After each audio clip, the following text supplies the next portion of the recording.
जय हिंद दोस्तों, एक बार फिर से स्वागत है आपका हमारे निफ्टी प्रेडिक्शन सीरीज में। और आज सबसे पहले समझते हैं कि निफ्टी ने किया क्या है, तभी हम कल के लिए निफ्टी की प्रेडिक्शन कर पाएंगे। देखिए दोस्तों, आज हमारी ओपनिंग यहाँ पर होती है जो कि गैप डाउन ओपनिंग थी। उसके बाद हम नीचे आते हैं, पूरा दिन आधा से ज्यादा बड़ा दिन हम यहाँ पर कंसोलिडेशन करते हैं। और उसके बाद थोड़ा सा यहाँ पर एक शार्प मूव देखने को मिला, जहां पर से हमें बिल्कुल तेजी से बाउंस बैक होते हुए हम देखे हैं। और अभी इस जगह पर हम क्लोज कर रहे हैं। इसके साथ साथ हमें कल का थोड़ा सा सिनेरियो चेक करेंगे, तब आपको चीजें समझ में आएंगी कि भाई हुआ क्या था। इसके लिए मैं आपको 15 मिनट का चार्ट लगा रहा हूँ ताकि पीछे का डेटा भी आपको दिखे।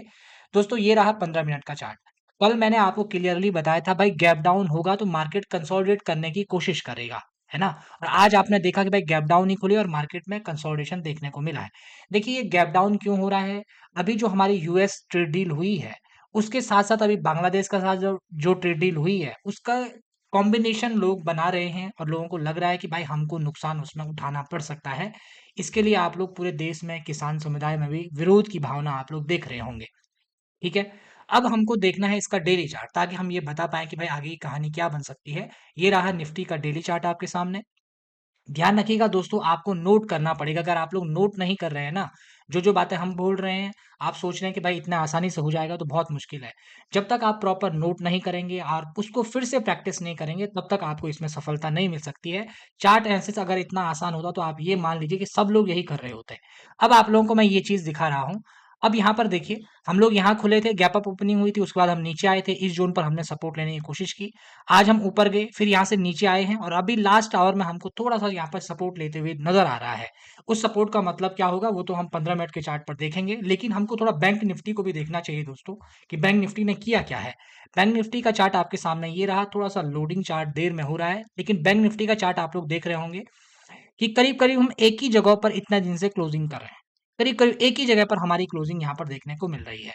अब ये क्लोजिंग किस दिशा में जाना चाहती है, क्योंकि यहाँ पर 61,000 का लेवल आपके सामने लगा हुआ है।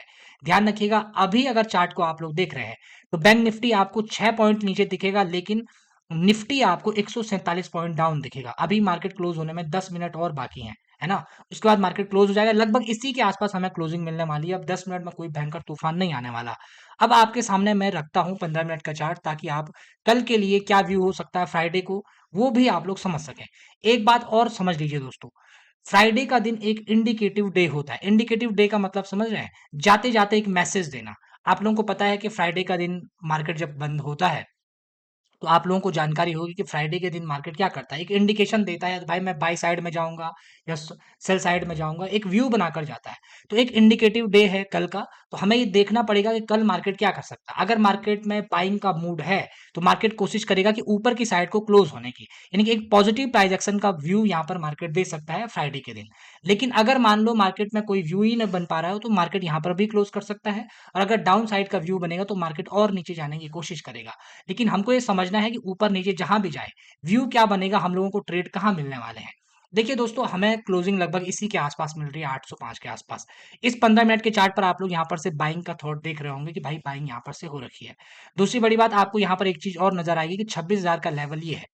देखिए, जो बाइंग ऊपर की तरफ का माहौल बनेगा वो तो बनेगा 26,000 के ऊपर, ये तो क्लियर है। लेकिन आपको ये भी देखना है कि 26,000 आपसे कितना दूर है। अगर आप 26,000 को देख रहे हैं, 805 से 26,200 पॉइंट की दूरी पर है। यानी कि कल के दिन तो आप ऐसा नहीं सोच सकते कि भाई 26,000 के ऊपर आपको ट्रेड मिल सकता है। ये बात तो क्लियर हो गई। अगर इस बीच में खुलते हैं और फ्राइडे का इंडिकेटिव एक्शन ऑन होता है, तो आप ये समझ लीजिए कि मार्केट ऊपर की तरफ जाने के लिए एक प्राइस एक्शन दिखा सकता है कि भाई हम ऊपर की तरफ जाएंगे, तो हो सकता है मंडे के दिन 26,000 से ऊपर की कहानी बन पाए। लेकिन अभी ट्रेड जो हमारे कल के लिए है, वो तो अभी डिसाइड ही नहीं कर पा रहे हैं। या तो गैप अप खुलेगा तो हमको इंतजार करना पड़ेगा कि क्या मार्केट करना चाहता है, मार्केट का मूड क्या है। दूसरी बड़ी बात, और अगर फ्लैट खुलेगा तो फ्लैट में तो इंतजार करना पड़ेगा कि क्या मार्केट ये डाउन साइड का ही ऊपर नीचे जाएगा, या ये पॉजिटिव प्राइजेक्शन है उसको बनाने की कोशिश करेगा। फ्लैट में और गैप अप में लगभग दोनों चीजें समान रूप से काम करेंगी। और अगर हम गैप डाउन खुल जाए, ये भी तो बात हो सकती है। जैसे आज हम गैप डाउन खुले, कल भी अगर हम गैप डाउन खुल जाते हैं, तो एक बात याद रखना दोस्तों, पुराना प्राइस एक्शन याद रखना, कि मार्केट में इस जोन से सपोर्ट लेने की ताकत है। यानी कि ये वाला जो लेवल हमारे पास बचा हुआ है, ये है 500 का लेवल। ठीक है, नीचे है 25,500 का जो लेवल है, ये लेवल हम लोगों के लिए एक सपोर्ट ज़ोन की तरह काम कर सकता है। आप लोगों को यहाँ पर शांति व्यवस्था बनाते हुए चार्ट को देखना है, गैप डाउन खुल रहे हैं, क्या मार्केट करना चाहता है, क्या व्यू मार्केट दिखाना चाहता है, वहाँ पर हम लोगों को वेट करना है। और ऐसी एनालिसिस के लिए दोस्तों, आप लोगों से रिक्वेस्ट करूँगा एक चीज़ कि अगर आप लोग वीडियो को लाइक करते हैं, तो आपके कमेंट में एक हाइप का ऑप्शन आएगा, आप लोग वहाँ पर जाकर हाइप भी करिएगा, आपका उसमें कुछ नहीं जाएगा, लेकिन वीडियो थोड़ा-सा और आगे बढ़ सकती है।